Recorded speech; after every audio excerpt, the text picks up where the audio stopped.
নমস্কার, শুভ সন্ধ্যা। শাশ্বতী সিনহা টক্সে আপনাদের সবাইকে স্বাগত। আপনারা শুনছেন তারাশঙ্কর বন্দ্যোপাধ্যায়ের কীর্তিহাটির কর্চা চতুর্থ খণ্ডের আজ ষোড়শ অধ্যায়। শুরু করি। তিনি আজও বেঁচে আছেন, কথাটা কিন্তু কারুরই মনে থাকে না। তার কথাটুকু বললেই রায়বাড়ির কথা শেষ। সেদিন তার কথা শুনলাম, সেদিন মানে 1937 সালের এপ্রিল মাসে। তোমার মনে আছে বোধহয়, মেদিনীপুর শহরের সুধাকরবাবু উকিলের টেলিগ্রাম পেয়ে আমি কলকাতা থেকে গেছিলাম মেদিনীপুর। তখন মেদিনীপুর খানিকটা শান্ত হয়ে এসেছে। জেলা ম্যাজিস্ট্রেট হয়ে এসেছেন মিস্টার বি.আর. সেন। তিনি মেদিনীপুরের দমন নীতির কড়াকড়ি ক্রমশ শিথিল করে আনছেন। মেজ ঠাকুমার যে জেল হয়েছিল তার মেয়াদ শেষ হয়েও তিনি খালাস পাননি। জেল গেটেই তাকে আটক আইনে আটকে জেলেই রাখা হয়েছিল। মিস্টার সেন তার কেসের ফাইল পড়ে তদন্ত করে তাকে ছেড়ে দেবেন উকিল কথাটা জানতে পেরে আমাকে টেলিগ্রাম করেছিলেন। আমি মিস্টার সেনের সঙ্গে দেখা করে মেজ ঠাকুমার জন্যে অপেক্ষা করে আছি। এরই মধ্যে কুইনি হিলডা এসেছিল, সঙ্গে খড়গপুরের ইন্ডিয়ান খ্রিস্টানদের একটি মহিলা। কীর্তিহাটের লোকেদের বিরুদ্ধে, বিশেষ করে রায়বাড়ির লোকেদের বিরুদ্ধে অভিযোগ করতে এসেছে।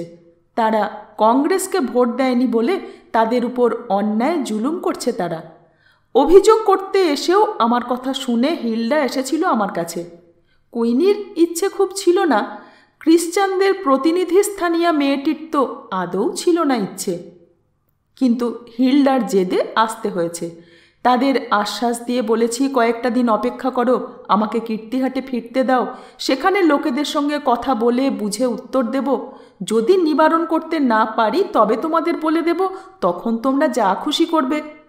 কুইনিকে আমি খড়গপুরের স্কুলে ভর্তি করিয়ে দিয়েছি, আমিই তার খরচ দিই। না হলে হয়তো কুইনি হিলডার কথা শুনতো না। তার পরের দিনের কথা বলছি। পরের দিন সকালেই মেজ ঠাকুমা মুক্তি পেলেন। তাকে নিয়ে এলাম শহরের বাসায়। শীর্ণ হয়ে গেছেন মেজদি, তার কান্তি যেন মলিন হয়ে গেছে। দৃষ্টিতে একটা উৎকণ্ঠা ফুটে উঠেছে। মাথায় চুলগুলো কেটে ফেলেছেন, বয়স যেন 10 বছর বেড়ে গেছে। জিজ্ঞাসা করলাম, এ কি মেজদি, আমি তো তোমার সঙ্গে মাস 2 আগে দেখা করে গেছি, এর মধ্যে তোমার শরীর এমন খারাপ হলো কেন? মেজদি ম্লান হেসে বললেন, ওরে, খালাস পাবো শুনে দুর্ভাবনায় এমন হয়ে গেছি ভাই। দুর্ভাবনা কিসের মেজদি? দুর্ভাবনা কিসের? দুর্ভাবনা সব কিছুরই ভাই। অন্যের দুর্ভাবনা, বস্ত্রের দুর্ভাবনা, মাথা গুঁজবার ঠাঁইয়ের দুর্ভাবনা। দুর্ভাবনা কিসের নয় তাই বল। আমি বেঁচে থাকতে দুর্ভাবনা ভাবছো মেজদি? একটা দীর্ঘ নিঃশ্বাস ফেলে মেজদি বললেন, রায়বাড়িতে আমার বড়দি, রায়বাড়ির বড় গিন্নি, তোর ঠাকুমাকে তার 2 ছেলে থাকতেও বৃন্দাবনে নির্বাসনে যেতে হয়েছে। আজও কেউ তার খোঁজ করে না। তার নিজের পৈতৃক টাকা ছিল, তাই তিনি মান বাঁচিয়ে বৈষ্ণব হয়ে বেঁচে আছেন। আমার যে কিছুই নেই সুরেশ্বর। আমি বলেছিলাম সুলতা, বলেছিলাম, মেজদি আমি তো আছি। হেসে মেজদি বলেছিলেন, না, ও ভরসা করতে বলিস নে। মানি মানুষ যারা, তাদের পান থেকে চুন খসলেই অপমান হয়। তারা সব দুঃখ সইতে পারে, অপমানের দুঃখ সইতে পারে না। জেল ফেরত সৎমাকে ধনেশ্বর জগদীশ্বর সহ্য করবে না রে। তোর ঠাকুমা, রায়বাড়ির বড়বাবুর স্ত্রী মানিক বউয়ের মাথা খারাপ হয়ে গিয়েছিল স্বামীর অবহেলায়। তার ওপর স্বামীর এই মৃত্যুতে হয়ে গেলেন উন্মাদ পাগল। বলতে বলতে থেমে গেল সুরেশ্বর। কিছুক্ষণ পর একটা দীর্ঘ নিঃশ্বাস ফেলে বললে, সুলতা, দেবেশ্বর রায় নদীর গর্ভে পড়েছিলেন অজ্ঞান হয়ে। লোকজনে অনেক খুঁজে পেতে তাকে তুলে নিয়ে এলো। আমার ঠাকুমা মানিক বউ তখন ছিলেন গোবিন্দ মন্দিরে। রাধা গোবিন্দের সামনে সন্ধেবেলা থেকে সে আমলে 12 মাস কথকতা হতো। নিযুক্ত কথক ছিল। ক্রমান্বয়ে কৃষ্ণলীলার কথকতা চলত। মানিক বউ কথকতা শুনে হাসতেন, কাঁদতেন, কখনো কখনো উঠে গিয়ে গোবিন্দের সামনে গিয়ে হাত মুখ নেড়ে কথা বলতেন। কথকতা শেষ হলে নিজের হাতে শয্যা রচনা করে রাধা গোবিন্দকে শয়ান করিয়ে নিজের ঘরে ফিরতেন। সেদিন বড়বাবুর অসুখের খবর নিয়ে মা ঠাকরুনকে জানাতে গিয়েছিল অনন্ত, কিন্তু সে তার কানে যায়নি। তিনি শোনেননি। বারবার বলেছিলেন, যা যা, বড়বাবুকে ঘুমোতে বলগে যা, এখন আমি যেতে পারবো না, গেলে ঠাকুর রাগ করবেন, তাতে তারই অমঙ্গল হবে, যা। অগত্যা কথকতাতেই মধ্যপথে ছেদ টেনেছিলেন কথক ঠাকুর। মানিক বউ ঠাকুরকে শয়ান করিয়ে এসে স্বামীর ওই অবস্থা দেখে আছড়ে পড়েছিলেন স্বামীর বুকে, আর প্রাণ ফাটিয়ে ডেকেছিলেন, বড়বাবু, বড়বাবু গো, বড়বাবু, আমি যে এলাম, কথা বলো, আমি তোমার মানিক বউ, কথা বলবে না বড়বাবু? সকালবেলা খবর রটেছিল সিদ্ধাসনের জঙ্গলে ভায়লা বিষ খেয়ে মরেছে। মানিক বউ শুনে নাকি হঠাৎ যেন বোবা হয়ে গিয়েছিলেন।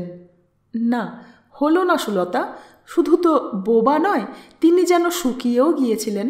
চোখের জল শুকিয়েছিল, কণ্ঠের স্বর বন্ধ হয়ে গিয়েছিল, পাথরের মূর্তির মতো বসেছিলেন কিছুক্ষণ। তারপর ধীরে ধীরে উঠে চলে গিয়েছিলেন স্বামীর বিছানার পাশ থেকে। দেবেশ্বর রায়কে নিয়ে সকলে যখন ব্যস্ত, তখন দীর্ঘ অবগুণ্ঠন টেনে একটি মেয়ে খিড়কির পথে রায়বাড়ি থেকে বেরিয়ে কাঁসাই পার হয়ে গিয়ে উঠেছিল সিদ্ধাসনের জঙ্গলে, যেখানে সিদ্ধাসন থেকে খানিকটা দূরে ভিড় জমিয়ে দাঁড়িয়েছিল গোয়ান মেয়ে পুরুষরা। মাঝখানে নামানো ছিল ভায়োলেটের মৃতদেহ। ঘোমটার ভিতর থেকে সকলের পিছনে দাঁড়িয়ে তিনি বলেছিলেন, শর্ত রে, শর্ত একটু দেখি, ওরে সর না, একবার দেখতে দে। পুরুষেরা তাকে কেউ চিনত না, কিন্তু গোয়ান মেয়েরা অনেকে তাকে দেখেছে, তারা চিনত। তারা তাকে রায়বাড়ির বড় গিন্নি বলে জেনেছিল। তারা সসম্ভ্রমে লোকজন সরিয়ে দিয়ে দেখতে দিয়েছিল ভায়োলেটের মৃতদেহ। মৃতদেহের পাশে বসে মানিক বউ তাকে বলেছিলেন, বেঁচে পাসনি তাই মরে গেলি, নয়? আমি কি করব বল? বিশ্বাস কর, আমাকে এরা ধরে এর সঙ্গে বিয়ে দিয়েছিল, তাকে আমি পাইনি। চেয়েছিলাম, পাইনি। তুই পেয়েছিলি, তোকে পেতে দেয়নি, আমার দোষ নেই। তা এবার পেলি, এবার শান্তি হলো। খবর নিয়ে ছুটে এসেছিল একজন গোয়ান। লোকজন গিয়ে তাকে নিয়ে এসেছিল, কিন্তু তখন তিনি বদ্ধ পাগল। পাগলামির একমাত্র সূত্র ওই ভায়োলেট। বাড়ি এসে ধুয়ো ধরেছিলেন, ভায়োলেট সতী হয়েছে, ওকে সতীঘাটে বড়বাবুর সঙ্গে দাহ করো। রায়বাড়ির অন্দরের মধ্যে একেবারে মাঝখানকার ঘরে তাকে জোর করে ভিতরে পুরে তালা দিয়ে বন্ধ করে রাখা হয়েছিল। স্বামীকে আর তিনি দেখতে পাননি, কিন্তু শ্রাদ্ধের দিনে বাঁধালেন হাঙ্গামা। ছেলেদের বললেন, বড় মায়ের শ্রাদ্ধ কর। ছেলেদের বড় মা মানে ভায়োলেট। কোনো রকমে তাকে স্নান করিয়ে কাপড় ছাড়িয়ে আবার ঘরে বন্ধ করা হয়েছিল, কিন্তু কখন কোন ফাঁকে যে কে দরজা খুলে দিয়েছিল কেউ জানে না। মানিক বউ ঘর থেকে বেরিয়ে পড়ে শটান গিয়ে উঠেছিলেন গোয়ান পাড়ায়। তার হাতে ছিল পুঁটলি বাঁধা গহনা আর টাকা। তখন সন্ধে হয়ে গেছে। যখন খোঁজ হলো তখন রাত্রি অনেকটা। লোকজন সমস্ত দিন পরিশ্রম করে ক্লান্ত। কাঙালিতে কীর্তিহাট ভরে গেছে। লোকের দাওয়া থেকে শুরু করে প্রতিটি গাছতলায় পর্যন্ত মানুষ শুয়ে আছে, বসে আছে, ঘুরছে, ফিরছে, কাঁদছে, এঁটো কাটা চেয়ে বেড়াচ্ছে। তার মধ্যে কোথায় খোঁজ করবে মানিক বউয়ের? মানিক বউয়ের গায়ের রং গৌরবর্ণ, কিন্তু রাত্রি অন্ধকার। তার মধ্যে তাকে চিনে বের করা সম্ভবপর ছিল না। গোয়ানপাড়ার কথাটা কারুর মনে হয়নি। সকালবেলা খোঁজ হয়েছিল, গোয়ানেরাই খোঁজ দিয়ে গিয়েছিল। মানিক বউ গহনার পুঁটুলি নিয়ে গোয়ানপাড়ায় গিয়ে ওই গির্জের বারান্দায় বসেছিলেন। সকালের লোকজনদের ডেকে বলেছিলেন, আমি রায়বাড়ির বড় বউ, তোদের ভায়লা আমার সতীন। বড়বাবু তো ওকেই ভালোবাসতেন, তা ভায়লা মরল, তার শ্রাদ্ধ হলো না। ছেলেদের বললাম, ছেলেরা করলে না, আমি করব শ্রাদ্ধ। তোদের পাদ্রিকে ডাক, আমার জোগাড় যন্ত্র করে দে। এই নে, এই গয়নাগুলো নে, বিক্রি করে আন। শিবেশ্বর রায় আত্মগোপন করেছিলেন, যজ্ঞেশ্বর রায়ও আত্মগোপন করেছিলেন। খুনের মামলার জন্য তখন ওয়ারেন্ট বেরিয়েছে। শ্রাদ্ধ করেছিলেন যোগেশ্বর রায়, আমার বাবা, এবং মানিক বউ সম্পর্কে আপত্তি তুলেছিলেন ধনেশ্বর আর জগদীশ্বর। আমার বাবার থেকে ধনেশ্বর কাকা 1 বছরের ছোট, জগদীশ্বর কাকা ধনেশ্বর কাকার থেকে 2 বছরের ছোট। একজনের বয়স 19, একজনের বয়স 17।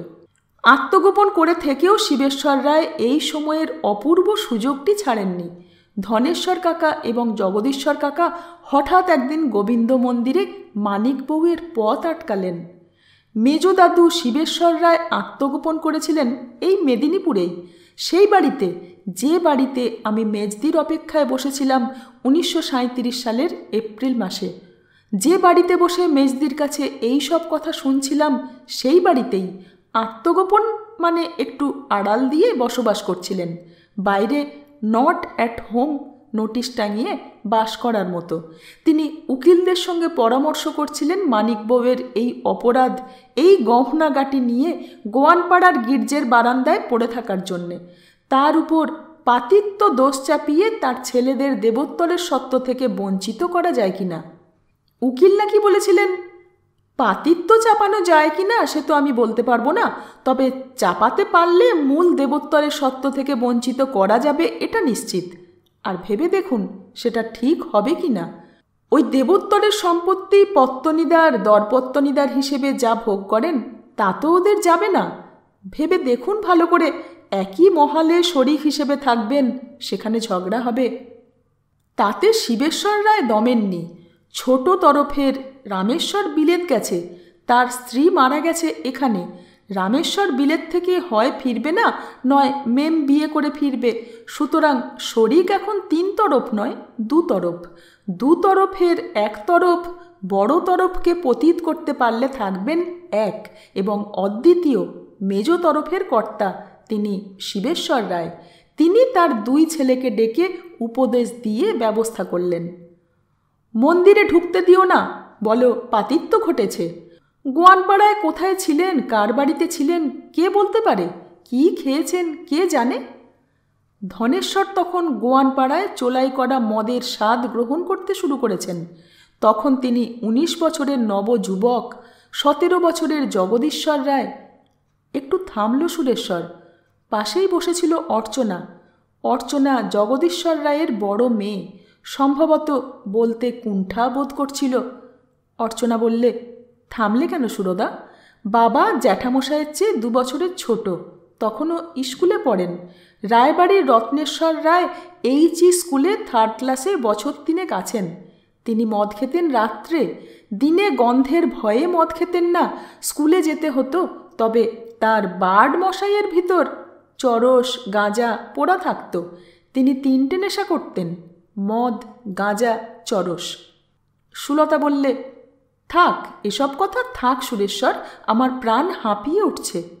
সুরেশ্বর বললে, শুনেই তোমার প্রাণ হাঁপিয়ে উঠছে সুলতা? আর রায়বাড়ির হতভাগ্যেরা এরই মধ্যে বাস করছে, চিৎকার করছে। সে চিৎকার সেদিন শুনেছ খানিকটা, আবার আমার মতো চিৎকারও করছে, পরিত্রাণ করো পরিত্রাণ করো বলে। শোনো, আর খুব বেশি নেই সেকালের কথা। অর্চনা মাঝখানে বাধা দিয়ে বললে, আমি বলছি সুরদা, তুমি থামো। বলেই সে বলে গেল। জ্যাঠামশাই মানে ধনেশ্বর আর বাবা সেদিন উন্মাদিনী মানিক বউয়ের পথ আগলালেন। যেও না জ্যাঠাইমা, যেতে পাবে না। চমকে গেলেন মানিক বউ। যেতে পাবো না?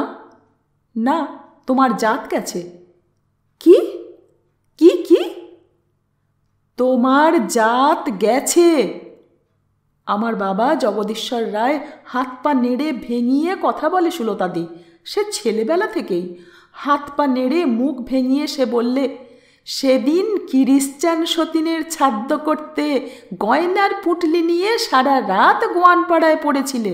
কোথা খেয়েছিলে, কার বাড়িতে? তোমার জাত গিয়েছে দেশ শুদ্ধ লোক জানে। হই হই উঠেছে, 10,000 কাঙালি এসেছিল। কি বলছে তারা শোনোগে। ঢুকতে পাবে না তুমি। তাদের মুখের দিকে ফ্যাল ফ্যাল করে তাকিয়েছিলেন তিনি। তারপর হঠাৎ অজ্ঞান হয়ে পড়ে গেছিলেন।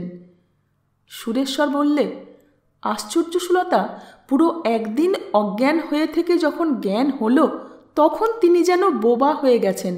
মধ্যে মধ্যে জিজ্ঞাসা করেছেন, বড়বাবু তো তাকে ভালোবাসতেন, একরকম বিয়ে করেছিলেন, তো বড়বাবুর জাত যায় নাই?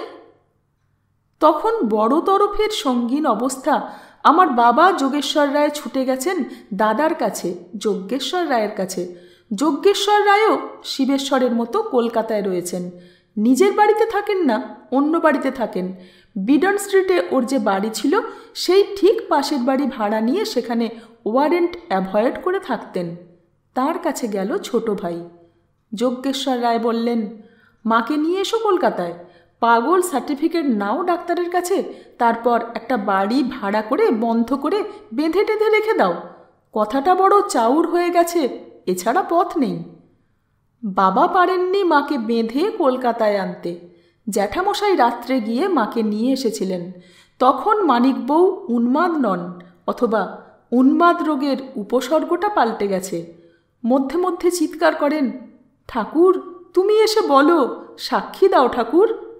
বাকি সময়টা চুপ করে পড়ে থাকতেন আর আপন মনে বলতেন, এই তোমার ইচ্ছে নয়?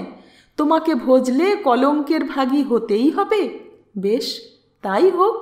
হ্যাঁ, আমার জাত গিয়েছে। বড়বাবুকে যখন বিয়ে করেছিলাম তখনই গিয়েছিল, কিন্তু তখন তো শালগ্রাম হয়ে সাক্ষী হয়েছিলে, আপত্তি তো করনি কেন? আবার চেঁচিয়ে উঠতেন, ঠাকুর এসে বলো, সাক্ষী দাও ঠাকুর। এরই মধ্যে সুলতা জ্যাঠামশাই তার কাছ থেকে তার পৈতৃক কোম্পানির কাগজ সই করিয়ে নিজেদের নামে ট্রান্সফার করিয়ে নিয়েছিলেন। বাবাও তার ভাগ নিয়েছিলেন। খবর অন্নপূর্ণা মা পেয়েছিলেন। তিনি এসেছিলেন দেখতে, ব্যবস্থা করতে, কিন্তু জ্যাঠামশাই তার সঙ্গে ঝগড়া করে তাকে ফিরিয়ে দিয়েছিলেন। বাবাকে দিয়ে তখন চেষ্টা করিয়েছিলেন অন্নপূর্ণা মা তাকে এই বাড়িতে এনে যত্নের মধ্যে রাখতে, চিকিৎসার ব্যবস্থা করতে, কিন্তু এরই মধ্যে মানিকবউ একদিন ছাড়া পেয়ে বেরিয়ে পালালেন একেবারে বৃন্দাবনে। বৃন্দাবনে ভিক্ষে করেই খেতেন প্রথম প্রথম। হঠাৎ তার সঙ্গে দেখা হয়ে গেল এক বৃদ্ধা বাইজির, আগ্রার কৃষ্ণাবাই, বাংলাদেশের চুঁচুড়ার কায়স্থ জমিদার গৃহিণী কৃষ্ণভামিনী, দেবেশ্বরের ভিক্ষা মায়ের। তিনি তখন বৃন্দাবনবাসিনী হয়েছেন। অর্থ ছিল প্রচুর, তিনি নিজের কুঞ্জ করে সেখানে বাস করতেন। দেব বিগ্রহ ছিল নিজের, পুজো করতেন। পাগলির সঙ্গে প্রায়ই দেখা হতো। মধ্যে মধ্যে পাগলি চিৎকার করে ডাকত, ঠাকুর সাক্ষী দাও, এসে বলো ঠাকুর। বাংলা কথা শুনেই তিনি ওকে নিয়ে যেতেন নিজের বাড়িতে, যত্ন করে খাওয়াতেন। ওরই বাড়িতে একখানা ফটোগ্রাফ ছিল, এনলার্জ করা ফটোগ্রাফ, ন্যাড়া মাথা খড়ম পায়ে দণ্ডধারী ব্রহ্মচারী দেবেশ্বর রায়ের, কৃষ্ণভামিনী দাসীর ভিক্ষাপুত্রের। সেই ছবি দেখে মানিক বউ হা হা করে কেঁদে উঠেছিলেন, ও কে, ও কে, ও কে গো? তারপর চিৎকার করে ডাকতে শুরু করেছিলেন, বড়বাবু, বড়বাবু, বড়বাবু গো, দেখো দেখো, তোমার মানিক বউয়ের দুঃখ দেখো, ভিক্ষা করছি বড়বাবু, আমাকে সঙ্গে করো বড়বাবু। এরপর পাগলিকে আর চিনতে বাকি থাকেনি কৃষ্ণাবাইয়ের। তিনি তাকে বুকে তুলে নিয়ে মায়ের মতো, শাশুড়ির মতো কেঁদেছিলেন, কপাল চাপড়ে, বুক চাপড়ে। নিজের পরিচয় দিয়েছিলেন মানিক বউকে এবং তাকে নিজের সন্তানের মতো রেখে কলকাতায় চিঠি দিয়ে জানিয়েছিলেন, বৌমা এখানে রইলেন। সেই অবধি তিনি সেখানেই আছেন সুলতা। তিনি ভুলে গেছেন তার সন্তান, সংসার, রায়বাড়ি, কীর্তিহাট, আর যোগেশ্বর রায়ও ভুলে গেছেন তাদের মাকে। কেন জানো? কৃষ্ণাবাইয়ের আশ্রয়ে থাকার পর আর তাকে মা বলে স্বীকার করলে কীর্তিহাটের দেবোত্তর সম্পত্তিতে অধিকার থাকবে না। শুধু তাই নয় সুলতা, বাংলাদেশের ধনী অভিজাতদের মহলে কৃষ্ণাবাইয়ের সঙ্গে মায়ের বাস করার অপরাধ অমার্জনীয় অপরাধ। তারা রটিয়ে দিয়েছেন মা বৃন্দাবনে সন্ন্যাসিনী হয়ে গেছেন, কোনো সম্পর্ক তিনি নিজেই রাখেন না। তা তিনি রাখেন না, তিনি ভুলে যেতেই চান, কিন্তু ভুলে যেতে পারেন না। মধ্যে মধ্যে এ দেশের কেউ গেলে তার যত্নের প্রশংসা করেন, আর আর বহু মাইজির কথায় ব্রজধামের লোকেরা শ্রদ্ধায় মাথা নোয়ান। মেজদি সেদিন রায়বাড়ির মানিক বউ দেবেশ্বরের অবজ্ঞাতা স্ত্রীর কথা বলে বললেন, আমাকে বরং তার কাছে পাঠিয়ে দে ভাই, বাকি কটা দিন আমি তার কাছেই কাটাবো। সুলতা, মানিক বৌরানী সম্পর্কে সেই আমি প্রথম বিস্তৃত বিবরণ শুনলাম, বললেন মেজদি। মেজদি আমার কীর্তিহাটের জীবনে ভাঙা রায়বাড়িতে আমার মা, আমার সহোদরা বর্দি, আমার রূপসী ঠাকুমা সখী। শুনে আমার সমস্ত শরীর ঝিমঝিম করে উঠল। মনে হলো আমার গলাটা কেউ চেপে ধরে শ্বাসরুদ্ধ করে মেরে ফেলতে চাচ্ছে। ওহ, মাকে নির্বাসন দিয়ে দেবোত্তরের অধিকার নিয়েছিলেন জ্যাঠামশাই আর বাবা, আর এইভাবে অপবাদ দিয়েছিলেন মেজদাদু শিবেশ্বর রায়। মেজদি বললেন, ভাই, রামচন্দ্র সীতাকে বনবাসে দিয়ে রাজ্য রক্ষা করেছিলেন, তিনি তো ভগবান।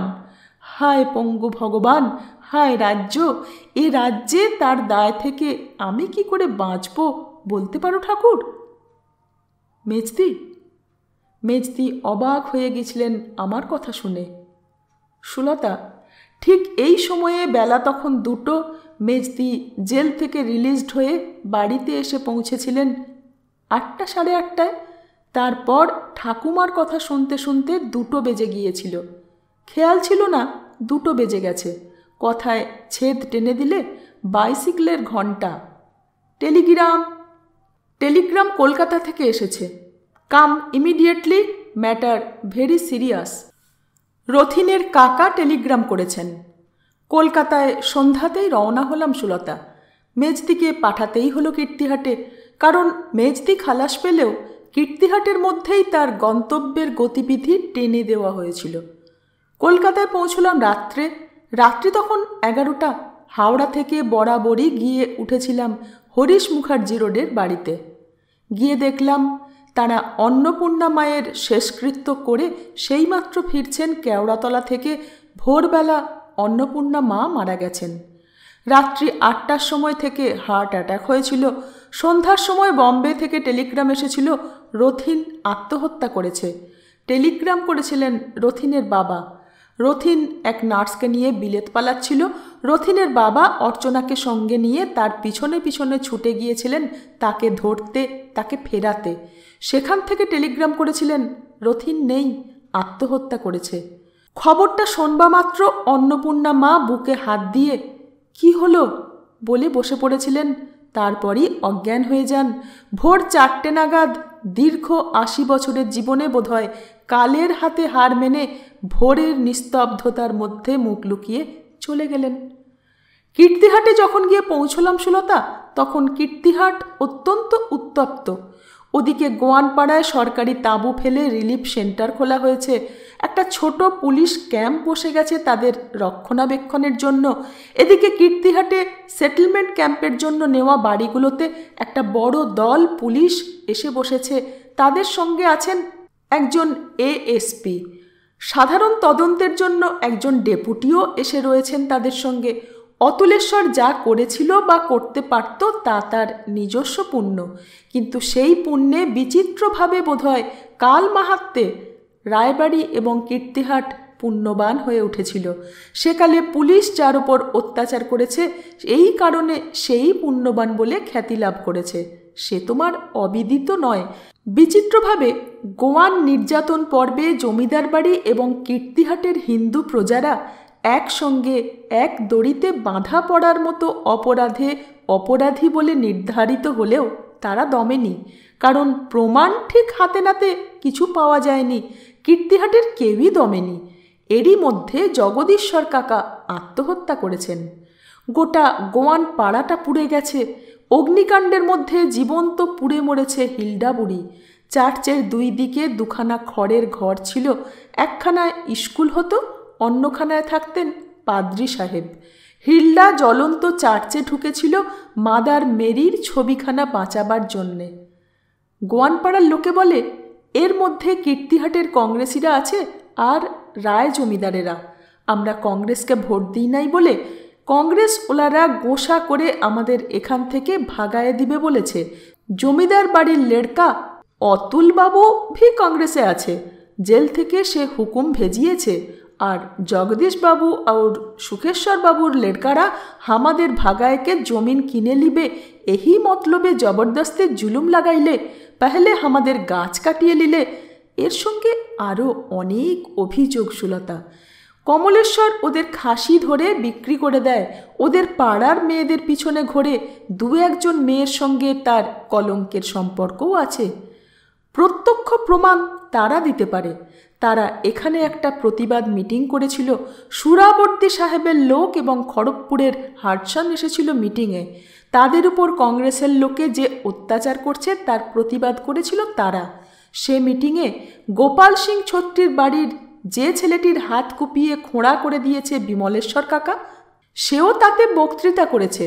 খ্রিস্টান, মুসলমান, হিন্দুর মিলিত প্রতিবাদ, কমিউনাল বলা চলবে না। মিটিংয়ে প্রিসাইড করেছিল হিলডা, তার পাশে ছিল কুইনি।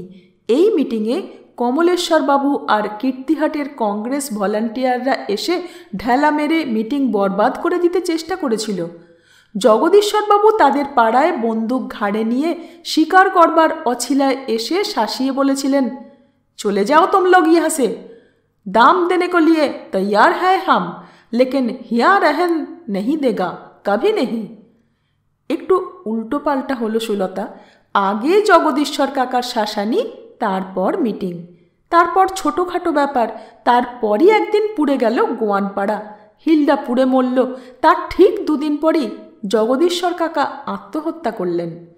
জগদীশ্বর রায়ের আত্মহত্যা আর হিলডার অগ্নিদাহে মৃত্যু এবং কংগ্রেসকে ভোট না দেওয়া, এই তিনটেকে জড়িয়ে পুলিশ তার দক্ষ এবং শক্ত পাক দিয়ে বেশ একটা মজবুত রশি তৈরি করেছিল, যাতে রায়বাড়ির তরুণ ছেলেকটি থেকে কংগ্রেসের বৃদ্ধ সভাপতি রংলাল ঘোষ সহ কীর্তিহাটের কয়েকজন মাতব্বরকে এক কেসে একসঙ্গে বেঁধে চালান দেওয়া যায়। আমাকে আমার ম্যানেজার বললে, আপনি এখানে থাকবেন না বাবু, আপনি কলকাতায় চলে যান, এখানে থাকলে বিপদ হবে। এবার আমি অপেক্ষা করে রইলাম শেষটা শুনবার জন্য। মুখের দিকে চোখের দৃষ্টিতে প্রশ্ন নিয়ে তাকিয়েছিলাম। বাকিটা সম্ভবত বলার ইচ্ছে ম্যানেজারের ছিল না, তবু সে বললে, এবার মেজ তরফকে সেরে দিয়ে যাবে, চষে দেবে পুলিশ, গ্রামের লোকও আঙুল বাড়িয়ে সাহায্য করবে না।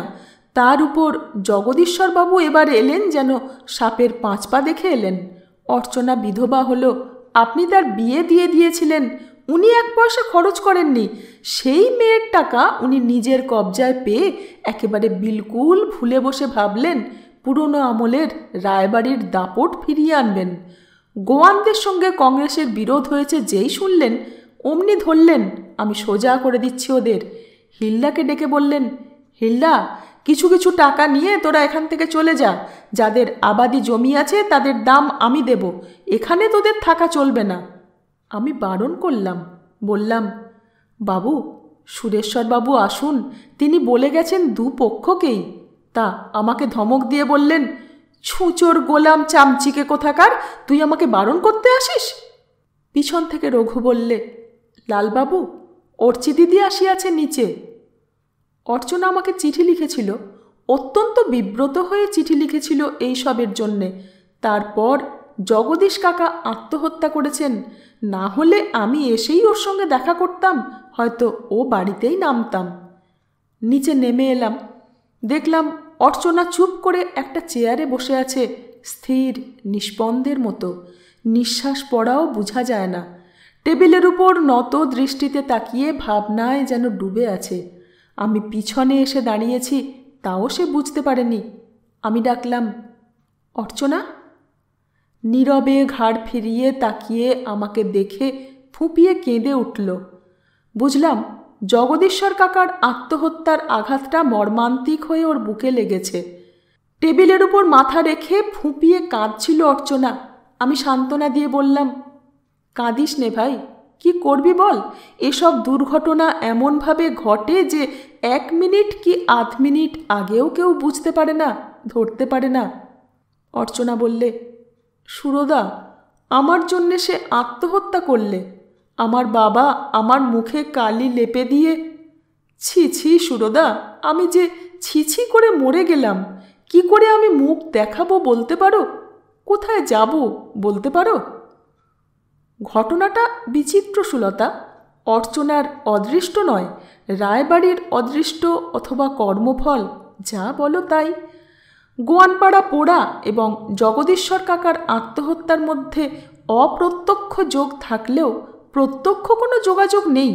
জগদীশ্বর কাকা গোয়ানদের উপর খুব চিৎকার হুঙ্কার করেছেন, অনেক শাসনবাক্য প্রয়োগ করেছেন, কথা সত্য, কিন্তু আত্মহত্যা তিনি তার জন্যে করেননি।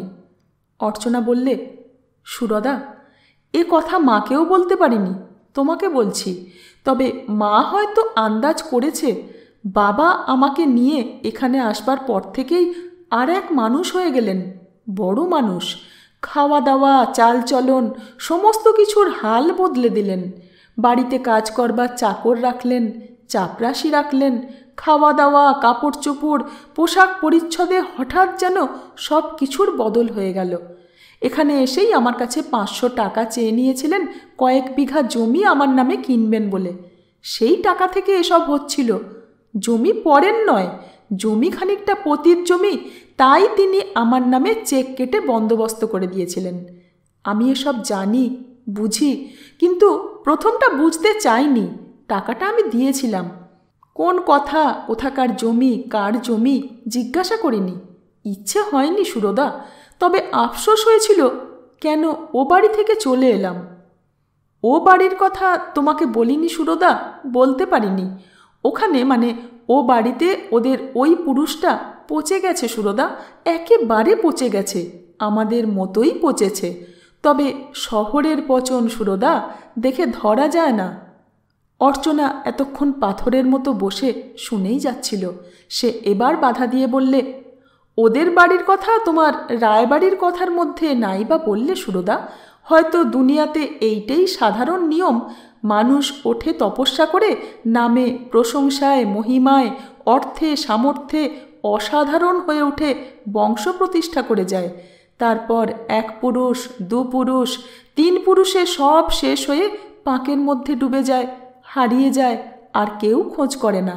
তবে যেখানে যত বড়ত্ব সেইখানেই তত ছোটত্ব সুরদা। কলকাতা শহর তার এত ঝলমলে সভ্যতা, সেখানে মনুমেন্টের তলায় গান্ধীজি, সুভাষচন্দ্র মানুষকে ডাকছেন, মানুষেরা ছুটে যায় পাগলের মতো, ফাঁসি কাঠে ঝোলে, গুলিতে বুক পাতে। আবার সন্ধ্যের পর মানুষের চেহারা পাল্টায়। সে চেহারা তুমি দেখেছ এবং সবাই জানে। ওদের বাড়িতেও তাই হয়েছিল সুলতাদি। আমার নিজের দেওর, সে আমার স্বামীর সব খবর রাখত আমাকে বলবার জন্যে। আমার ভয় ছিল তাকে, তাই পালিয়ে এলাম বাবার সঙ্গে। তখন ম্যাট্রিক পাসও করিনি। কালটাও এখন থেকে 15 বছর আগে। তখনও ভালোবাসার দাম ছিল, সতীত্বের দাম ছিল আমার কাছে। আর সত্যি কথা বলছি তোমাকে সুলতাদি, আমার স্বামীকে ওই 6 মাসেই প্রাণ ঢেলে ভালোবেসেছিলাম। একটা গভীর দীর্ঘ নিঃশ্বাস ফেলে অর্চনা বললে, বাপের বাড়ি এলাম, এসে আর এক বিপদে পড়লাম। আমার টাকা আমার বিপদ হলো। বাবা ওই টাকার উপর দৃষ্টি রেখেই আমাকে কীর্তিহাটে এনেছিলেন। তার জন্যে অনেক চোখের জল ফেলেছিলেন। 500 টাকা প্রথম নিয়েছিলেন কবিঘে ডাঙা লিখে দিয়ে। সে নিয়ে আমার অভিযোগও ছিল না, আগ্রহও ছিল না। ভাবছিলাম জীবনটা কাটাবো কি করে, কি নিয়ে থাকবো। অপেক্ষা করেছিলাম সুরদাদার, বৃন্দাবন থেকে ফিরলে তার সঙ্গে পরামর্শ করে যা হয় করব। সংসারে বলতে গেলে একান্ত আপনজন, আপন সহোদর থেকেও অধিক ছিল ওই। কিন্তু তার আগেই গোল বেঁধে গেল। গোয়ানদের সঙ্গে ঝগড়া একটা কংগ্রেসের চলছিল ভোট দেওয়া নিয়ে। হিন্দুর গ্রামে কংগ্রেস মানেই 99% জন। এদিকে সুখেশ্বর কাকার ছেলের সঙ্গে আর একটা ঝগড়া ওদের চলছিল দেনা পাওনা নিয়ে।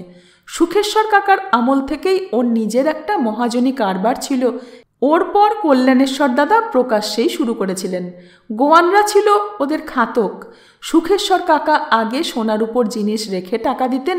অনেকে বলতো তিনি চুরির মালও সামলাতেন।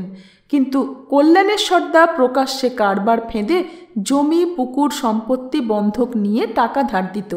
বেশি টাকা কাউকে দিত না, কম টাকা চড়া সুদে দেওয়া ছিল তার কারবার। কারবারটা চলছিল ভালো। যাদের কেউ টাকা ধার দেয় না তাদের টাকা দেওয়ার সুবিধে হলো মহাজন যা খুশি তাই লিখিয়ে নেয়। হঠাৎ সে সময় নতুন আইন হবে শোনা গেল। ফজলুল হক সাহেব ডেট সেটেলমেন্ট বোর্ড আইন তৈরি করেছিলেন। কল্যাণেশ্বর দাদা শোনবা মাত্র নালিশ করে বসে থাকলেন। আইন পাশ হতে হতে ওদের জমি সব নিলেম করিয়ে নেবেন। ডিক্রিও হয়ে গেল। বাবাকে ডেকে কল্যাণেশ্বরদা বলেছিলেন, জ্যাঠামশাই, অর্চির জন্যে জমি কিনবেন, তা এই ডিক্রিগুলো কিনে নিন না। ও সবই তো নিলেমে উঠলেই সেল। সে জমি কেনার মতলব মাথায় ঢুকলো বাবার। তখন বুঝতে পারিনি আমি, আমার মা বুঝতে পেরেছিলেন। কিন্তু আশ্চর্য, প্রতিবাদ তিনিও করেননি, বরং একটা গভীর দীর্ঘ নিঃশ্বাস ফেললে অর্চনা। সুরেশ্বর বললে, থাক, তুই চুপ কর, আমি বলছি রে। হ্যাঁ, খুড়িমা জানতেন। আমাকে তিনি বলেছিলেন, বাবা, অর্চনার ভাগ্যে যা ঘটেছিল তা তো আর ফেরাবার পথ ছিল না। বিধবা মেয়ে, জীবনটা গোটাই আছে। নগদ টাকা থাকবে না, থাকে না। টাকাটায় জমি কেনা সব থেকে নিরাপদ, থাকবে। আর তা থেকে গোটা সংসারটাই সুখের স্বাচ্ছন্দ্যের মুখ দেখবে। ছেলেগুলোকে পড়াতে পারা যাবে। আর একটা মেয়ে আছে, তার বিয়ে দিতে হবে। কিন্তু অর্চনার এতে সায় ছিল না। একবার 500 টাকা দিয়েছিল, তার দরুন উনি 5 বিঘে ডাঙা জমিও লিখে দিয়েছিলেন, একেবারে ফাঁকি দেননি। হঠাৎ অতুল জেলখানা থেকে ওর দলের ছেলেদের কাছে খবর পাঠালে, গোয়ানদের ক্ষমা করো না, কঠিন শাস্তি দাও, নইলে এরপর কীর্তিহাটের লোকদের মান ইজ্জত ওরা রাখবে না। লীগের সঙ্গে জোট বেঁধে বুকে বসে দাড়ি উপড়ে দেবে। ওখান থেকে ভাগিয়ে দাও, উঠে যাক ওখান থেকে। সুরেশ্বরের কথা শুনো না।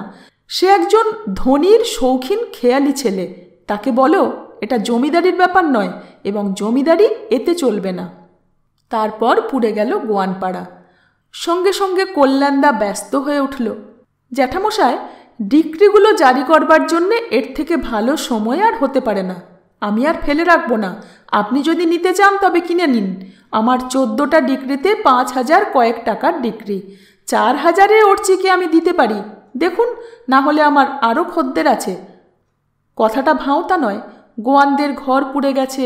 সরকারি রিলিফ হয়তো মিলবে ঘর করবার জন্যে, কিন্তু এই অবস্থায় মামলা লড়ে নিলাম ঠেকানো সম্ভবপর হবে না, এবং আদালতের পেয়াদা নিয়ে কীর্তিহাটের লোকেদের সাহায্যে জমি দখলেও বেগ পেতে হবে না। ডেট সেটেলমেন্ট আইন পাশ হয়ে বোর্ড বসতে বসতে এসব কাজ শেষ হয়ে যাবে। জগদীশ্বর কাকা মেয়েকে এসে বললেন, কিন্তু কি সংকোচ হলো, কোথায় সংকোচ হলো বলা শক্ত। কথাটা অসমাপ্ত রেখে একটু যেন ভেবে দেখলে সুরেশ্বর। তারপর বললে, বলা শক্তই বা বলছি কেন সুলতা, বলা বোধহয় খুব সোজা। জমিটা কিনে স্বার্থটা সিদ্ধি হবার কথা জগদীশ্বর কাকার নিজের বলেই সংকোচ হয়েছিল তার, না হলে হবার কথা নয়। যাক, সংকোচ তার হলো। সংকোচ ভরেই কথাটা প্রথম বললেন অর্চনাকে, 4,000 টাকার চেক একখানা লিখে দে। এ সুযোগ গেলে চট করে আর মিলবে না মা। কিন্তু অর্চনা দিলে না। হয়তো সংকোচ দেখে সন্দেহ হয়েছিল, কিংবা গোয়ানদের এই বিপদের মধ্যে ডিক্রি জারি করে তাদের জমিটুকু আত্মসাৎ করার প্রবৃত্তি হয়নি, এও হতে পারে। সে বললে, না বাবা, ওসব জমি টমিতে আমার কাজ নেই, ও আমি কিনব না। এক ধরনের বিষণ্ণ হাসি আছে, যা কান্নার চেয়েও সকরুণ। সেই হাসি হেসে অর্চনা বললে, আমি বুঝতে পারিনি যে বাবা লোভের এবং জেদের এতখানি বশবর্তী হয়ে পড়েছেন। বুঝলে হয়তো চেকখানা লিখে দিতাম। কি করব আমি টাকা নিয়ে? অন্তত তখন তো তাই ভাবতাম। তখন তো পৃথিবী আমার কাছে অর্থহীন হয়েই গেছে। কিন্তু ঠিক বুঝতে পারিনি। বাবা আরও 2বার বলে কেমন যেন চোরের মতো ফিরে গেলেন। দুপুরবেলা নিজের ঘরে বসে আমাকে গাল দিচ্ছিলেন নেশা করে। তার সঙ্গে মাও খোঁচা দিয়ে 2-4টা কথা বলছিলেন। আমি স্বার্থপর, আমি সুরদার কুহকে পড়েছি, সুরদা না বললে আমি কিছু করব না, এমন ধরনের কথার গভীরে কুৎসিত ইঙ্গিতও ছিল। শুনে আমার মাথা কেমন গরম হয়ে গেল। আমি তার ঘরে এসে প্রথম সামনাসামনি দাঁড়িয়ে বলে ফেললাম, তোমাদের মতলব আমি বুঝেছি। তোমরা আমার কল্যাণের জন্য আমাকে এখানে আনোনি। এখানে আমাকে এনেছো আমার সর্বস্ব শুষে নিতে, কিন্তু সে আমি দেব না, সে আমি বলে দিলাম। আমি ভাবতে পারিনি সুলতাদি, ওহ আমি ভাবতে পারিনি। একটু থেমে নিজেকে সামলে নিয়ে আবার অর্চনা বললে, রাত্রে খাবারের সঙ্গে মানে লুচির সঙ্গে সিদ্ধি মিশিয়ে দিয়েছিলেন মা। বাবার পরামর্শ মতোই দিয়েছিলেন, যাতে আমি অজ্ঞানের মতো ঘুমিয়ে পড়ি। কলকাতা থেকে আসবার সময় টাকা রেখেছিলাম ব্যাংকে, আর গয়না রাখবার জন্যে একটা নতুন লোহার সিন্দুক আলমারি এনেছিলাম। সেটা থাকতো আমার মাথার শিয়রে। সেদিন খেয়ে উঠে কিছুক্ষণ পরই মনে হলো মাথা ঘুরছে, যেন শরীরটা যেন কেমন করছে। তারই মধ্যে এক সময় অকারণে হাসতে ইচ্ছে হচ্ছে। কখন ঘুমিয়ে পড়েছিলাম মনে নেই। হঠাৎ এক সময় ঘুম ভাঙল। প্রথমটা বুঝতে পারলাম না কিছু, তারপর মনে হলো কে যেন কি করছে মাথার শিয়রে। হয়তো নেশার ঝোঁকের মধ্যেই চিৎকার করে উঠেছিলাম, কে কে কে? কার একখানা হাত মুহূর্তে আমার মুখের উপর এসে পড়ল। মুখ চেপে ধরে চাপা গলায় বললে, চুপ। সে গলার আওয়াজ ভয়ঙ্কর, হাতখানাও অত্যন্ত কঠিন এবং নির্মম। পেশনের যন্ত্রণার মধ্যে বোধহয় আমার নেশার ঘোর কেটে গিয়েছিল। আমি একটা গন্ধ থেকে চিনতে পেরেছিলাম এ হাত বাবার। গাঁজার গন্ধ উঠছিল। এদিকে এমনভাবে আমার মুখ চাপা পড়েছিল যে আমার দম বন্ধ হয়ে আসছিল। প্রাণপণে ধাক্কা দিয়ে মুখ ছাড়িয়ে চিৎকার করে উঠলাম, বাবা! বলতে পারবো না সুরদা, এতখানি শক্তি আমার কোথা থেকে এসেছিল। সঙ্গে সঙ্গে দুখানা হাত সাঁড়াশির মতো আমার গলার উপর এসে পড়ল। দম বন্ধ হয়ে আসছিল, অজ্ঞান হয়ে যাচ্ছিলাম। এরই মধ্যে কার যেন গলা শুনেছিলাম, ওগো ওগো। আর কিছু শুনিনি, জানি না, অজ্ঞান হয়ে গিয়েছিলাম। যখন জ্ঞান হলো তখন দেখি আমার মুখ মাথা জলে ভিজে গেছে, বিছানা ভিজে গেছে, আর কান্না উঠছে, গোলমাল উঠছে। ও ঘরে বাবা নিজের বন্দুকের নলটা মুখে পুরে ঘোড়া টিপে দিয়েছেন। খুলিটা ফাটিয়ে দমদম বুলেট বেরিয়ে গেছে। তেলোর কাজটা এতখানি জায়গায় একটা গহ্বর সৃষ্টি হয়ে গেছে। এখানেই শেষ নয় সুলতাদি, কিন্তু সে কথা আমি বলতে পারবো না, কোনো মেয়ে ছেলে বলতে পারে না।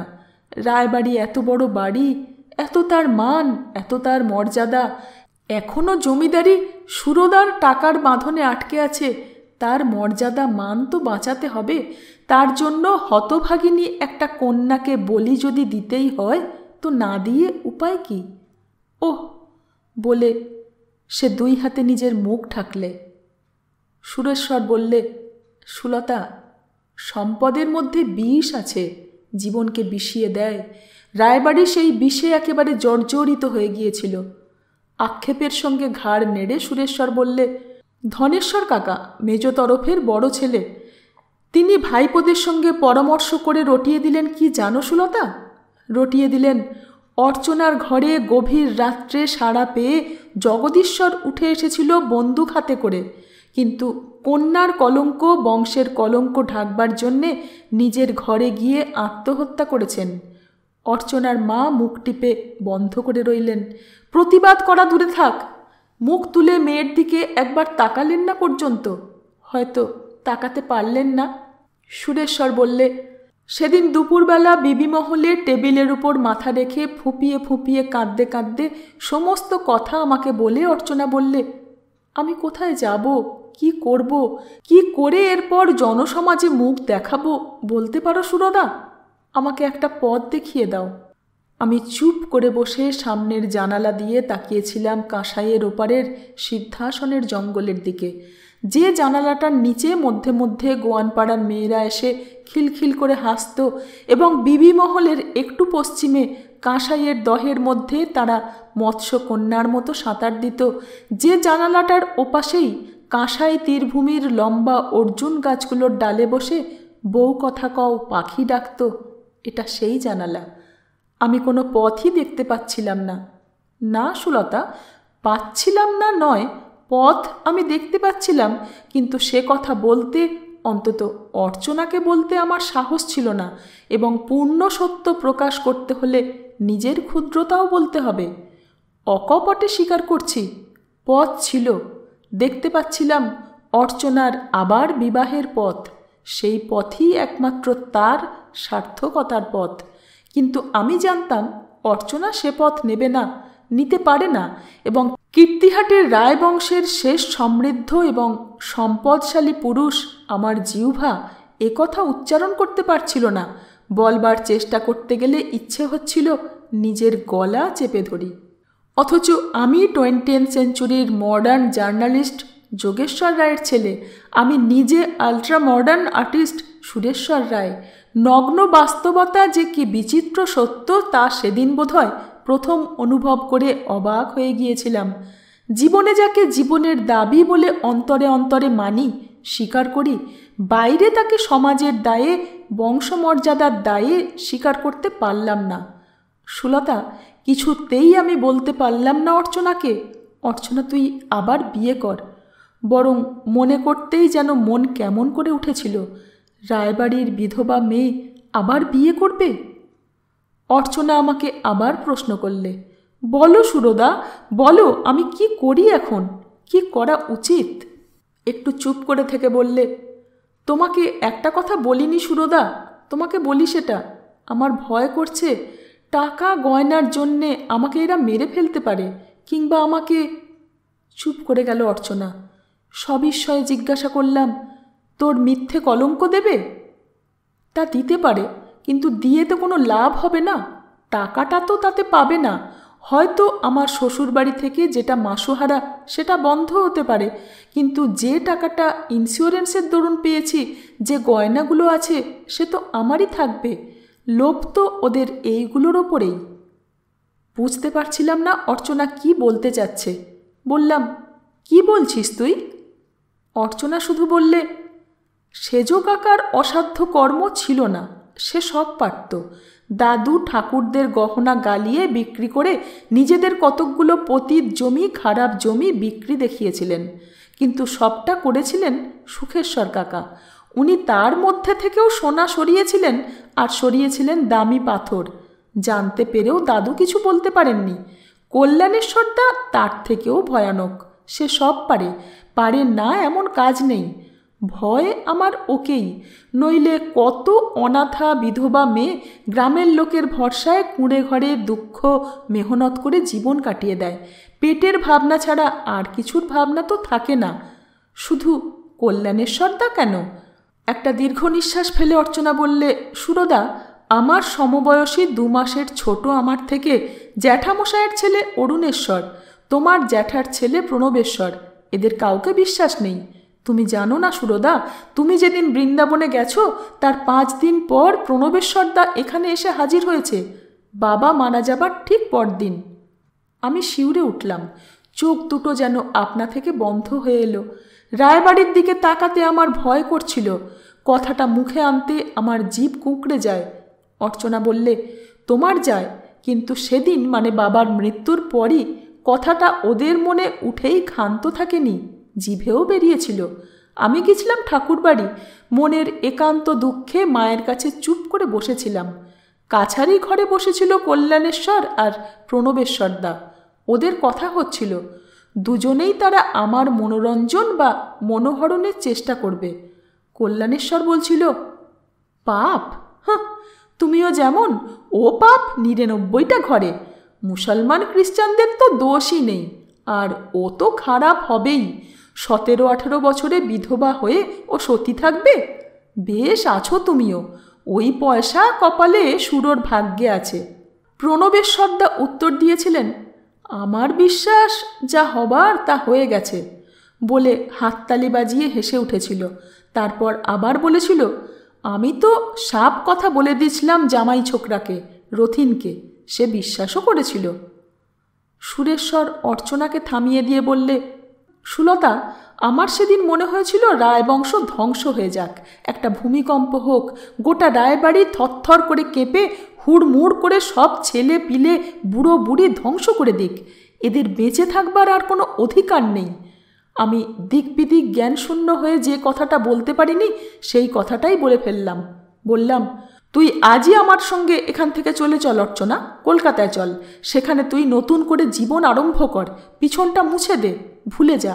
আমি বলি, তুই পড়াশোনা আরম্ভ কর, পরীক্ষা দে।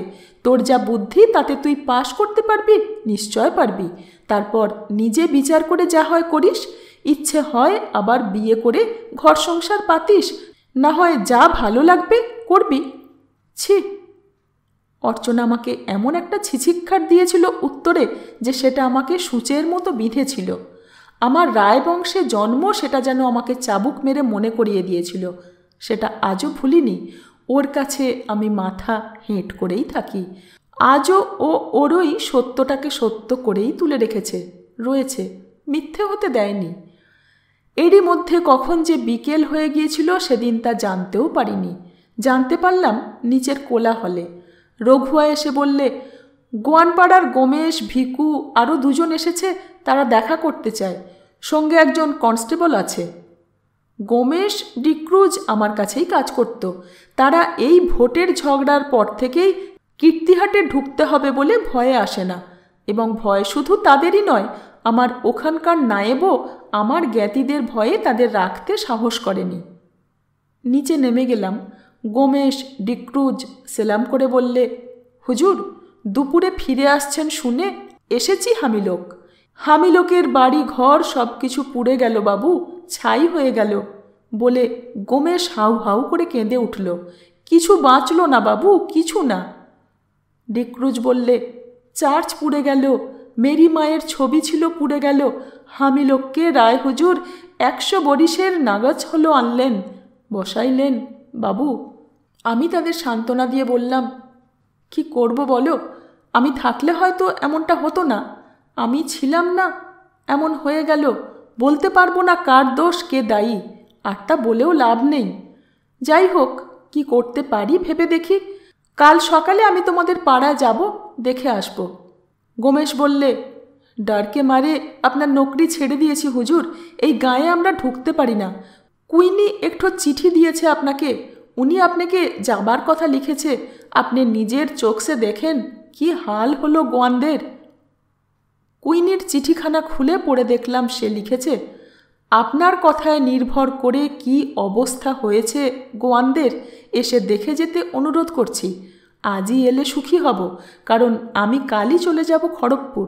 তার আগে আপনার সঙ্গে দেখা হওয়া আমার প্রয়োজন। আজই আসতে অনুরোধ করছি। গোয়ানরা অনেকে ঠিক করেছে তারা তাদের জমি বেচে দিয়ে হয় খড়গপুর চলে যাবে, নয়তো কলকাতা কি আসানসোল। মনটা কেমন করে উঠল সুলতা। চলে যাবে ওরা, এত কাল পরে চলে যাবে এখান থেকে। বিবেচনা করে বিচার করে দেখলে এইটাই ঠিক যে তাতেই তাদের মঙ্গল ছিল। তারা এসে পড়তো রেলওয়ে কলোনিতে, তাতে খ্রিস্টানদের মধ্যে এসে অল্প দিনেই তাদের চেহারা পাল্টাতো। তারা কারখানায় ঢুকে প্রকাশ পেত নতুন জীবনে। কিন্তু সে কথা মনেই এলো না। তার বদলে মনে হলো চলে যাবে, না, যেতে দেব না। অহংকার হলো ওরা আমার কথা শুনবে। গোয়ানপাড়া আমি নিষ্কর করে দিয়েছি, আমাকেই ওরা আজও রায়বাবু বলে মানে। হিল্লা সেদিনও মেদিনীপুরে ম্যাজিস্ট্রেটের কাছে নালিশ করতে গিয়েও আমি মেদিনীপুরে রয়েছি জেনে আমার কাছে গিয়েছিল। হিলডা আমার কথা রাখতে গিয়েই এমনভাবে পুড়ে মরল। কুইনিকে মনে পড়ল, কুইনিকে আমিই গড়ে তুলেছি। রায়বাড়ির বড় তরফের কাছে এত বড় পাওনাদার আর কেউ নেই। আমার অত্যন্ত আপনার জন, শুধু বড় তরফেরই বা কেন, অঞ্জনা দেবীকে ধরলে সব তরফ দেনদার। তারই জন্যে আমার ছবির ধারায় তুমি অঞ্জনা এবং কুইনির চেহারা একরকম দেখেছ। তফাৎ শুধু কালের মেকআপে। রত্নেশ্বর রায় অঞ্জনাকে ঘর ছাড়িয়ে নিজের কাছে এনে শুধু কোলের কাছে এক অন্ন 50 ব্যঞ্জন সাজিয়ে দিয়েছিলেন, কিন্তু খেতে দেননি, উপবাসী রেখেছিলেন। আমার পিতামহের আগে দায় তাঁর। আমি কোনো কথা আর ভাবলাম না। অর্চনাকে বললাম, অর্চনা তুই যা এখন ও বাড়িতে, আমি গোয়ানপাড়া থেকে ফিরে এসে ও বাড়িতে যাব। খুড়িমার সঙ্গে কথা বলে তোকে আমি নিয়ে আসবো এ বাড়ি। অর্চনা মুখের দিকে তাকিয়ে বললে, গোয়ানপাড়া যাবে সুরদা এই সন্ধ্যের মুখে? হেসে বললাম, ভয় নেই কিছু, ভাবিস নে, আমি তো কারোর ক্ষতি করিনি। তা করনি, কিন্তু তোমার ক্ষতি হলে অন্যের অনেক লাভ হতে পারে সুরদা। বললাম, না না না, এত ভয় পেলে চলবে কেন? আমি শিগগির ফিরে আসব। গোয়ানদের আমি কথা দিছিলাম রে, আমার কথাতেই ওরা ম্যাজিস্ট্রেটের কাছে নালিশ না জানিয়ে সেদিন ফিরে এসেছিল। আমি বলেছিলাম আমি চেষ্টা করে দেখি, যদি মেটাতে না পারি তাহলে যা হয় তোমরা করবে। আমার বিশ্বাস ছিল অর্চনা, আমি মেটাতে পারবো। রংলাল ঘোষ এখানকার কংগ্রেসের প্রেসিডেন্ট, তিনি আমাকে ভালোবাসেন, খাতির করেন। আমি এখানকার গোচর বাউ নিষ্কর করে দিয়েছি, আমার কথা থাকবে। কিন্তু তার আগেই তোর সর্বনাশের টেলিগ্রাম পেয়ে চলে গেলাম কলকাতা, তারপর বৃন্দাবন। এর মধ্যে আগুন জ্বলে গেছে, আমার একটা দায় আছে ভাই। সুলতা, হঠাৎ করে মনে পড়ে গেল বৃন্দাবনের ঠাকুমার কথা। হন তিনি পাগল, তবু তিনি আমার ঠাকুমা। তার কথাটা আমার কানের পাশে যেন বেজে উঠল। নাতি, ভাইলার দেনা আগে শোধ করো ভাই। তোমার ঠাকুরদার এত বড় দেনা আর নেই। এ দেনা শোধ না করলে তার মুক্তি নেই। একালে পরকাল অন্তত শিক্ষিত লোকে মানে না। আমি মানি কিনা জানি না, তবে সেদিন 10 আনা অন্তত মানতাম না। তবু তার কথাটা সেদিন সত্য বলেই মনে হয়েছিল। অর্চনাকে বললাম, বলবো, আরও কথা আছে, তোকে বলবো, এসে বলবো। আমার না গিয়ে উপায় নেই। কাঁসাই পার হয়ে গোয়ানপাড়া যেতে এবং ফিরে আসতে ঘণ্টাখানেক লাগে, আর ওখানকার কাজ মেটাতে লেগেছিল ঘণ্টাখানেক। কাজ খুব সংক্ষেপেই সেরে এসেছিলাম। প্রায় দেনদার যেমন পাওনাদারের টাকা দিতে গিয়ে বলে, হিসেব নিকেশ থাক, এই টাকা আমার আছে, এই আমি দিচ্ছি, এতে যদি খালাস দিতে হয় দিন, না হলে দলিলের পিঠে উসুল দিয়ে লিখে রাখুন, পরে দেখব হিসেব নিকেশ করে আর কত আপনার পাওনা। কুইনি প্রত্যাশা করেছিল আমি আসব। পোড়া চার্চটার পাশে একটা টিনের চালা বেঁধে তখন সেখানে থাকে। হিলডার বাড়িটা একেবারে পুড়ে গেছে। হিলডার বাড়ি, কুইনির বাড়ি।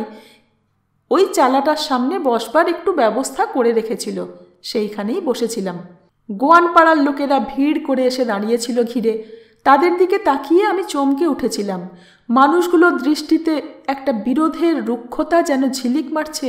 একটু অস্বস্তি বোধ না করে পারিনি, এ প্রত্যাশা তো করিনি আমি। কে একজন ভিড়ের মধ্যে থেকে বলে উঠল, দেখেন আমাদের হাল দেখেন। আমি কুইনিকে কাছে ডেকে বললাম, কুইনি, তুমি ওদের বলো যে প্রত্যেক পরিবারকে আমি 100 টাকা হিসেবে সাহায্য দেব, আর তোমাদের চার্চের জন্যে আলাদা 500 টাকা দেব। এতে সাধুবাদ উঠল না, জয়ধ্বনি দূরের কথা। চুপ করে রইল সকলে। একজন কেউ বলে উঠল, 100 রুপিয়াসে কি হবে? আমি হেসে বললাম, কিন্তু এর জন্যে তো আমার কোনো অপরাধ নেই। আপনার না থাক, রায়বাবুদের দায় আছে। অতুলবাবু কংগ্রেসি কাম করে জেল গেল, তব ভি রায়বাড়ির চাল ছাড়লে না। জেল সে হুকুম পাঠালে কি গাঁও জ্বালা দেও? অবাক হয়ে গেলাম আমি। বললাম, অতুলবাবু হুকুম পাঠিয়েছিল? হ্যাঁ অতুলবাবু, আমরা জানি, শুনেছি। মিসেস হাডসন গম্ভীরভাবে বসেছিল। সে বলল, so we have heard, it is very strong rumour, we shall try to prove it. Queenie বললে, সকলেই তাই বলছে। বললাম, বলুক, সত্য হলে সেটা অতুলের দায়, আমার নয়। তবে তোমার দিদিয়ার ঘর পুড়ে গেছে, সে নিজে পুড়ে মারা গেছে, তার ক্ষতিপূরণ পুরো করব আমি। বাধা দিয়ে কুইনি বললে, ধন্যবাদ স্যার, কিন্তু সে আমি চাইনে নেব না। এখানকার লোক আমি নই, আমি বাঙালি খ্রিস্টান। আমি খড়গপুর থেকে কলকাতা চলে যাব, কীর্তিহাট থেকে, গোয়ানপাড়া থেকে দূরে থাকতে চাই। আমি তার মুখের দিকে তাকালাম। সে বললে, আপনি চার্চটি আগাগোড়া নতুন করে দিন। আমার দিদিয়া ওই চার্চের ভিতর মাদার মেরির ছবি বাঁচাবার জন্যে ঢুকেছিল, আর বের হতে পারেনি, ওতেই দিদিয়ার তৃপ্তি হবে। বললাম, বেশ, তাই দেব, আর নিজে আমি ম্যাডোনার ছবি এঁকে দেব। তবু লোকে খুব খুশি হয়নি। কেউ একজন পিছন থেকে ব্যঙ্গ করে বলেছিল, জিমিদার, হিয়া জিমিদারি মারাতে আসছে, থুক ফেকো 100 রুপিয়া পর, কি হবে বাবা? মনে মনে একটু বিষণ্ণ হাসি হাসলাম, কিন্তু কি করব, কোনো উপায় ছিল না। ফেরবার সময় আমার সঙ্গে গোমেশ, ডিক্রুজ আসছিল। ওরা আমার কাছে কাজ করত, ওরা সে কৃতজ্ঞতাটুকু ভুলতে পারেনি, বা ওদের প্রত্যাশা তখনও ছিল। ওরা আমার সঙ্গে আসছিল আমাকে পৌঁছে দিতে। কাঁসাইয়ের গর্ভে তখন অন্ধকার যেন জমাট বেঁধে উপরের দিকে উঠছে। বিস্তীর্ণ বালুময় গর্ভ জুড়ে সেই অন্ধকারের মধ্যে ঝিঝিরা মুখর হয়ে উঠেছে। তারই মধ্যে 3টি মানুষ যেন বোবা হয়ে গেছে মনে হচ্ছিল। হঠাৎ একসময় ডিক্রুজ বললে, নৌকর হিসেবে আমাদের মনে রাখবেন হুজুর, সব লোককে স্বরূপায়া দেবেন, হামরাদের তো বেশি মিনসা চাই। না বললাম না, বললাম আচ্ছা। ওরা এতক্ষণে মুখর হয়ে উঠতে চাইলে। আবোল তাবলই বকছিল ওরা, আমি কান দিইনি। আমি ভাবছিলাম টাকাটা বোধহয় মিথ্যেই অপব্যয় করলাম। বংশের দেনা পাওনা বলে কোনো কিছুর অস্তিত্বই নেই, নিরর্থক, অর্থই হয় না। কিন্তু এই কথাটা যেন শক্ত এবং সোজা হয়ে ভেঙে পড়া আমার ভার সইতে পারছিল না। বেঁকে যাচ্ছিল, নুয়ে পড়ছিল। আসলে আমি আহত হয়েছিলাম। ওদের এই অকৃতজ্ঞতা আমি প্রত্যাশা করিনি। হঠাৎ চমকে উঠলাম গোমেশ্বরের কণ্ঠস্বরে। ভয়ার্ত কণ্ঠে সে বলে উঠল, বাবুজি, অনেক লোক। বলেই তারা ছুটে পালালো। আমি চমকে উঠে মুখ তুলে দেখলাম কাঁসাইয়ের ঘাটের উপর অনেক কয়েকজন লোক দাঁড়িয়ে আছে, নিস্তব্ধ নীরব পাথরের মূর্তির মতো। জিজ্ঞাসা করলাম, কে? আমরা কীর্তিহাটের, আপনার জন্যেই দাঁড়িয়ে আছি। আমার জন্যে? হ্যাঁ, আপনি আসুন আমাদের সঙ্গে। কেন, কি ব্যাপার? গ্রামে বিচার সভা বসেছে পঞ্চায়েতের, রায়বাড়ির কালীমায়ের নাটমন্দিরে। আসুন আমাদের সঙ্গে।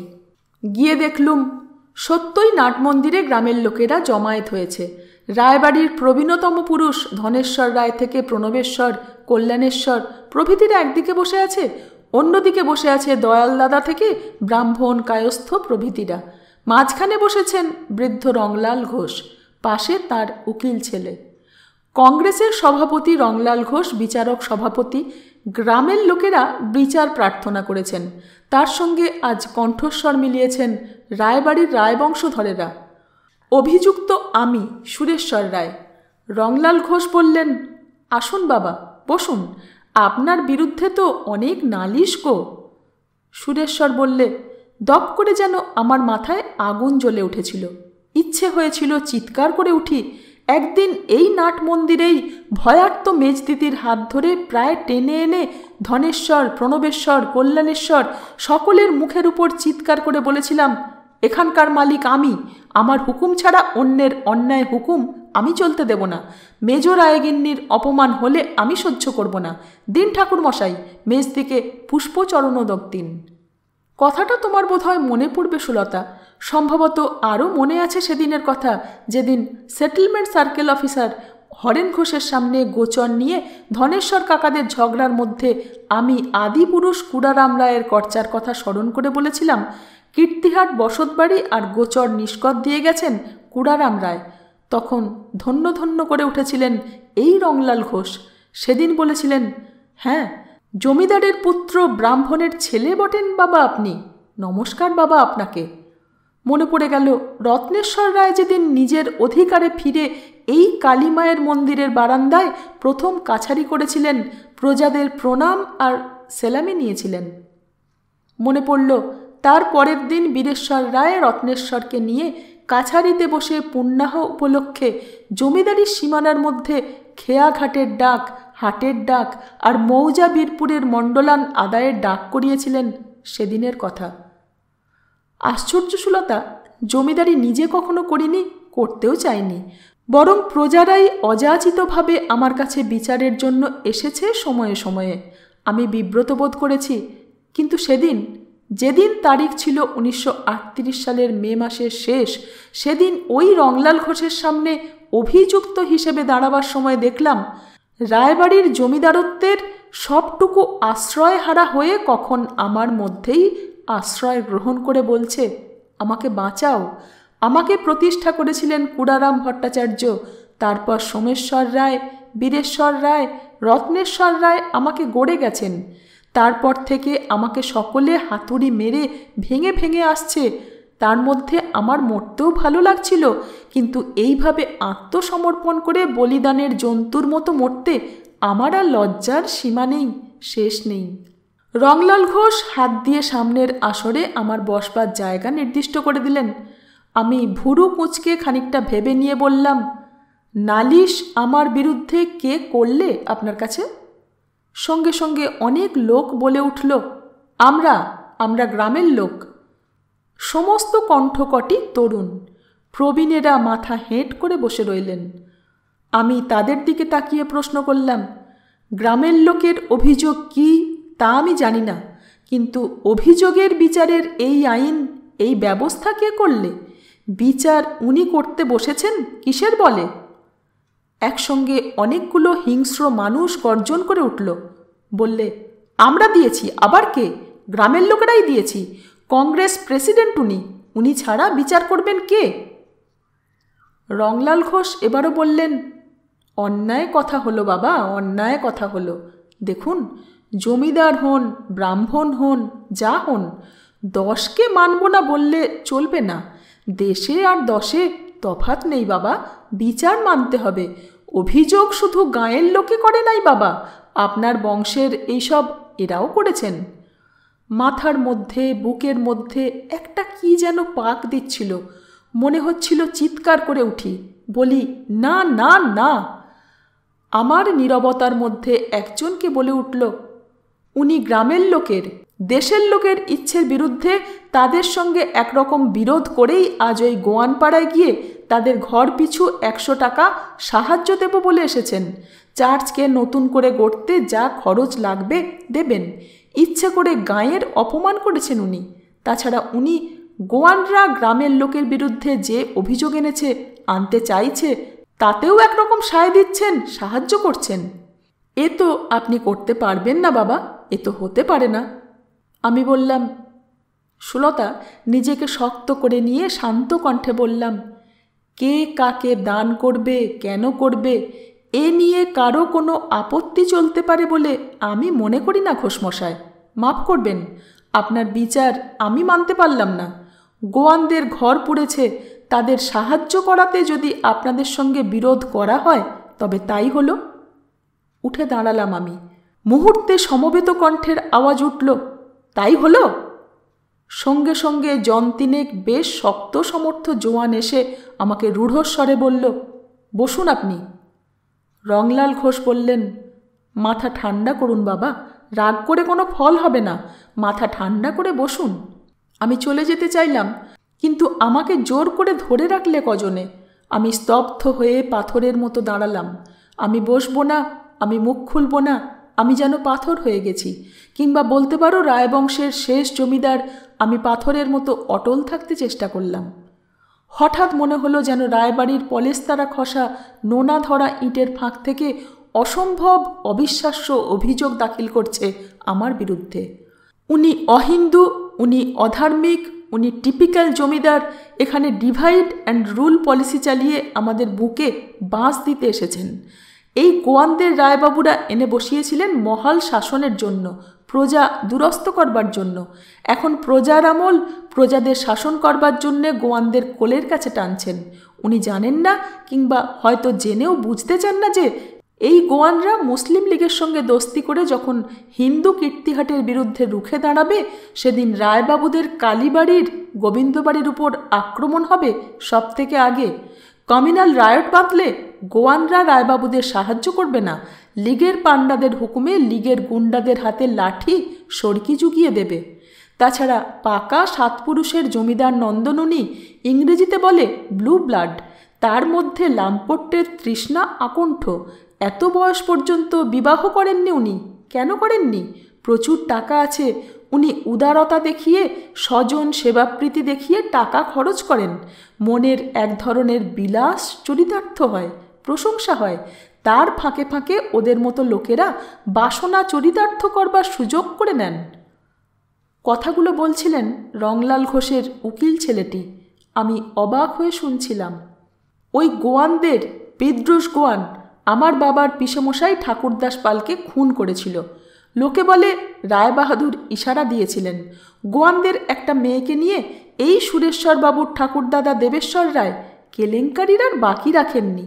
শেষ পর্যন্ত ওই গোয়ান মেয়েটার পিছনে পিছনে এসে ওই কাঁসাইয়ের ঘাটে মারা যান। মেয়েটা বিষ খেয়ে মরেছিল। সুরেশ্বরবাবু কুইনি মেয়েটাকে পড়ার খরচ জোগাচ্ছেন কেন? লোকে বলে। সকলের দিকে ফিরে তাকিয়ে বললেন, কি বলে তা বোধহয় কারুর অজানা নয়। রায়বংশে এ দোষ চাঁদের কলঙ্কের মতো। শুধু রায়বাবুরাই বা কেন, প্রায় সব জমিদার বংশেই আছে। যেখানে বিষয় সেইখানে ব্যভিচার। তবে রায়বংশে একটু বেশি এই রকম বলে। সেই গোড়া থেকে রক্ষিতা রাখতেন, জাত মানতেন না। ছোট জাত, বড় জাত, বামুন পর্যন্ত, আপনাদের আত্মীয় পর্যন্ত মানতেন না। সুলতা, এই রকম একটি রাত্রি আমার জীবনে আর কখনো আসেনি। মনে হচ্ছিল আমি মরে গেছি। আমার আত্মাকে অপরাধী করে হাজির করা হয়েছে ঈশ্বরের আদালতে। সেখানে দেখছি যেন আমার বিচারের জন্য টেনে এনে হাজির করা হয়েছে আমার পূর্বপুরুষদের। সে কুড়ারাম রায় ভট্টাচার্য থেকে আমার বাবা যোগেশ্বর রায় পর্যন্ত। আমার বিরুদ্ধে আনা অভিযোগ প্রমাণিত হবে তাদের জীবনের আচরণ থেকে। আমি যেন দেখছিলাম, হয়তো কল্পনায় দেখেছিলাম, তারা যেন বিস্মিত, বিব্রত, বিরক্তও বটে। বীরেশ্বর রায় পর্যন্ত ক্ষুব্ধ, তবে বিব্রত নন। রত্নেশ্বর রায় চিন্তা করছেন, সত্যিই কি তিনি অপরাধ করেছেন? পুণ্যের বোঝার চেয়ে কি অন্যায়ের পাপের বোঝাটা ভারী হয়ে উঠল কালের হাওয়ায়? দেবেশ্বর রায় বেদনার্ত। আমার বাবাকে দেখলাম মাথা হেঁট করে দাঁড়িয়ে আছেন। শিবেশ্বর রায়, তিনিও দাঁড়িয়ে আছেন। বিভৎস তাঁর চেহারা। ছাদের উপর থেকে লাফিয়ে পড়ে তার হাড়গোড় ভেঙে যে বিভৎস মূর্তি হয়েছিল, ঠিক সেই বিভৎস মূর্তি। কালের নিয়মেই ষোড়শ অধ্যায় এখানেই শেষ। ফিরে আসছি অসাধারণ সপ্তদশ অধ্যায় নিয়ে। সঙ্গে থাকবেন। ধন্যবাদ।